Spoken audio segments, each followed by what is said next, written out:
Ambani news ಟಿವಿಗೆ ಸ್ವಾಗತ. ಪ್ರತಿದಿನ ನ್ಯೂಸ್ ಅಪ್ಡೇಟ್ಗಾಗಿ ಸಬ್ಸ್ಕ್ರೈಬ್ ಮಾಡಿ. ಅಂಬಾನಿ ನ್ಯೂಸ್ ಟಿವಿಗೆ ಸ್ವಾಗತ. ಕ್ರೀಡಾಪಟುಗಳು ಹಾಗೂ ಯುವಜನತೆಗೆ ಇಲ್ಲಿದೆ ಒಂದು ಶುಭ ಸುದ್ದಿ. ವಿವಿಧ ರಾಜ್ಯ ಮಟ್ಟದ ಕ್ರೀಡಾ ಮತ್ತು ಸೇವಾ ಪ್ರಶಸ್ತಿಗಳಿಗೆ ಯುವ ಸಬಲೀಕರಣ ಮತ್ತು ಕ್ರೀಡಾ ಇಲಾಖೆಯು ಅರ್ಜಿಗಳನ್ನು ಆಹ್ವಾನಿಸಿದೆ. ಚಿಕ್ಕಬಳ್ಳಾಪುರ ಜಿಲ್ಲೆಯ ಯುವ ಸಬಲೀಕರಣ ಮತ್ತು ಕ್ರೀಡಾ ಇಲಾಖೆಯು ಜಿಲ್ಲೆಯ ಅರ್ಹ ಸಾಧಕರಿಂದ ಅರ್ಜಿಗಳನ್ನು ಆಹ್ವಾನಿಸಿದ್ದು, ಕ್ರೀಡಾ ಕ್ಷೇತ್ರದಲ್ಲಿ ಅತ್ಯುತ್ತಮ ಸಾಧನೆ ಮಾಡಿದವರಿಗಾಗಿ ಏಕಲವ್ಯ ಪ್ರಶಸ್ತಿ, ಜೀವಮಾನ ಸಾಧನೆ ಪ್ರಶಸ್ತಿ, ಕರ್ನಾಟಕ ಕ್ರೀಡಾ ರತ್ನ ಪ್ರಶಸ್ತಿ, ಕರ್ನಾಟಕ ಕ್ರೀಡಾ ಪೋಷಕ ಪ್ರಶಸ್ತಿಗಳನ್ನು ನೀಡಲಾಗುತ್ತಿದೆ. ಇದರೊಂದಿಗೆ ಕ್ರೀಡಾ ದಳ, ಗ್ರಾಮೀಣ ಕ್ರೀಡಾಪಟುಗಳು, ಕ್ರೀಡಾ ಸಂಸ್ಥೆಗಳು ಹಾಗೂ ಕ್ರೀಡಾ ವಿದ್ಯಾರ್ಥಿ ವೇತನ ಕಾರ್ಯಕ್ರಮಗಳಿಗೂ ಅರ್ಹರಿಂದ ಅರ್ಜಿಗಳನ್ನು ಆಹ್ವಾನಿಸಲಾಗಿದೆ.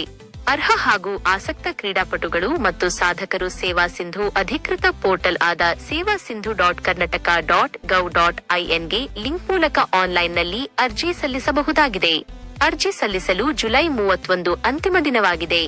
ಹೆಚ್ಚಿನ ಮಾಹಿತಿಗಾಗಿ ಚಿಕ್ಕಬಳ್ಳಾಪುರ ಜಿಲ್ಲಾ ಕ್ರೀಡಾಂಗಣದಲ್ಲಿರುವ ಯುವ ಸಬಲೀಕರಣ ಮತ್ತು ಕ್ರೀಡಾ ಇಲಾಖೆಯ ಕಚೇರಿಯನ್ನು ನೇರವಾಗಿ ಸಂಪರ್ಕಿಸಬಹುದು.